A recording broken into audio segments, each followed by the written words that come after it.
ഈ പള്ളിയുടെ ഫ്രണ്ടിൽ കാണുന്ന കുഴി ഏതാണ്ട് ഒരു മാസത്തോളമാകുന്നു. ഞങ്ങൾ പല രീതിക്കും പലയിലും പോലീസ് ഡിപ്പാർട്ട്മെന്റിലും എല്ലാം പരാതിപ്പെട്ടിട്ടും ഈ കുഴി ഇന്നത് വരെ നിവർത്തിയിട്ടില്ല.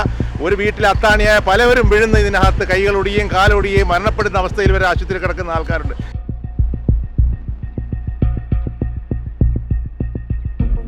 പലപ്പോഴും ഇത് പൊട്ടി ജനങ്ങൾക്ക് ബുദ്ധിമുട്ടുണ്ടാകാറുണ്ട്. ഈ അടുത്ത കാലത്ത് ഒന്നാമത് ഈ അടുത്ത പള്ളിയും മദ്രസയൊക്കെ ഉണ്ട്. അപ്പോൾ പിള്ളേർക്ക് പഠിക്കാൻ പോകുന്നതിന് ജനങ്ങൾക്ക് നമസ്കരിക്കാൻ പോകുന്നതിന് ഏറ്റവും വലിയ ബുദ്ധിമുട്ടുണ്ട്.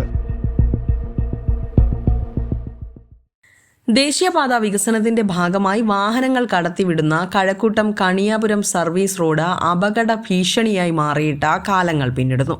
കഴക്കൂട്ടം അൽസാജ് ഹോട്ടലിന് സമീപമുള്ള മുസ്ലിം പള്ളിക്ക് മുൻവശത്താണ് ഓടയുടെ കോൺക്രീറ്റ് സ്ലാബ് തകർന്ന് ആഴമേറിയ ഒരു കുഴി രൂപപ്പെട്ടത്. സ്ലാബ് തകർന്നിട്ട് ആഴ്ചകൾ പിന്നിട്ടിട്ടും ഇത് പുനഃസ്ഥാപിക്കാൻ ദേശീയപാത അധികൃതരോ നിർമ്മാണ കമ്പനിയോ തയ്യാറായിട്ടില്ല.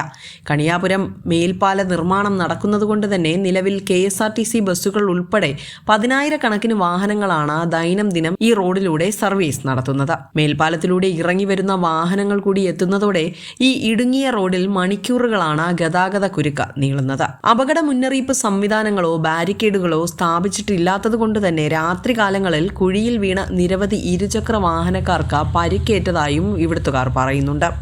ഈ പള്ളിയുടെ ഫ്രണ്ടിൽ കാണുന്ന കുഴി ഏതാണ്ട് ഒരു മാസത്തോളമാകുന്നു. ഞങ്ങൾ പല രീതിക്കും പലയിലും പോലീസ് ഡിപ്പാർട്ട്മെന്റിലും എല്ലാം പരാതിപ്പെട്ടിട്ടും ഈ കുഴി ഇന്നത് വരെ നിവർത്തിയിട്ടില്ല. ഒരു വീട്ടിൽ അത്താണിയായ പലവരും വീഴുന്ന ഇതിനകത്ത് കൈകളൊടിയുകയും കാലൊടിയുകയും മരണപ്പെടുന്ന അവസ്ഥയിൽ വരെ ആശുപത്രി കിടക്കുന്ന ആൾക്കാരുണ്ട്. ഇതിനെതിരെ NHലും പലയിടത്തും ഞങ്ങൾ പരാതിപ്പെട്ടിട്ടും ഇതിനൊരു നടപടിയും ഉണ്ടായിട്ടില്ല. ഇതിന് എത്രയും പെട്ടെന്ന് എന്തെങ്കിലും ഉണ്ടാവണമെന്ന് അഭ്യർത്ഥിക്കുകയാണ്. തുടർന്ന് പ്രദേശവാസികൾ ചേർന്നാണ് താൽക്കാലികമായി പ്ലാസ്റ്റിക് ഡ്രമ്മും ഉണങ്ങിയ മരക്കൊമ്പുകളും വെച്ച് ആ കുഴി മറച്ചിരിക്കുന്നത്. ദീർഘദൂര സർവീസുകൾ ഉൾപ്പെടെ വേഗത്തിൽ വരുന്ന പാതയിൽ പെട്ടെന്ന് ഈ ഡ്രം കണ്ട് വെട്ടിച്ചു മാറ്റാൻ ശ്രമിക്കുന്നത് മറ്റു വാഹനങ്ങളുമായി കൂട്ടിയിടിക്കാൻ കാരണമാകുന്നുണ്ടെന്നും ഡ്രൈവർമാർ പറയുന്നു.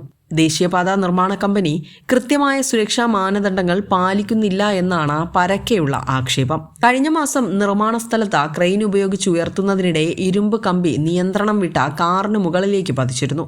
മഴ പെയ്യുമ്പോൾ കുഴികളിൽ വെള്ളം നിറയുന്നതോടെ അപകട സാധ്യത ഇരട്ടിയാകുന്നുവെന്നും നാട്ടുകാർ പറയുന്നുണ്ട്. ഈ കുഴി ഇവിടെ രൂപപ്പെട്ടിട്ട് ഏകദേശം 1 വർഷം കഴിയുന്നു.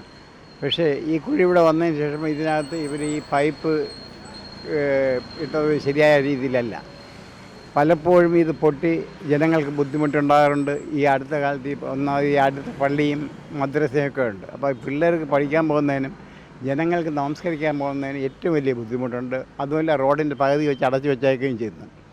അതിൻ്റെ പേരിൽ ഈ പ്രദേശവാസികൾക്ക് തന്നെ ഇതിൻ്റെ ഒരു വലിയ ദുരന്തം അനുഭവിക്കേണ്ട ഒരവസ്ഥയിലാണ് കാര്യങ്ങൾ നടന്നുകൊണ്ടിരിക്കുന്നത്. ഇവർ കഴിഞ്ഞ ആഴ്ചയും അടച്ചു വെച്ചിട്ട് ഇതിന് 2-3 മാസം മുമ്പ് അതിന് മുമ്പ് മാസത്തിൽ ഒരു തവണ ഇത് പൊട്ടി ഇവിടെ എല്ലാം ഒലിച്ച് വെള്ളം മൊത്തം ഈ രാജ്യം മൊത്തം വെള്ളം കയറി ആൾക്ക് നടക്കാനും വരാനും പോകാത്ത ഒരവസ്ഥയിൽ നിൽക്കുന്നതുകൊണ്ട് ഈ ഗവൺമെൻറ് ഇതിന് അനുകൂലമായ ഒരു നടപടി സ്വീകരിച്ച് ഈ കുഴി അടച്ചു തരികയും ഇവിടെയുള്ള ഈ ദുരവസ്ഥ അവസാനിപ്പിച്ചു തരികയും ചെയ്യണമെന്ന് അഭ്യർത്ഥിക്കുന്നു. വിസ്മയ ന്യൂസ്, കഴക്കൂട്ടം.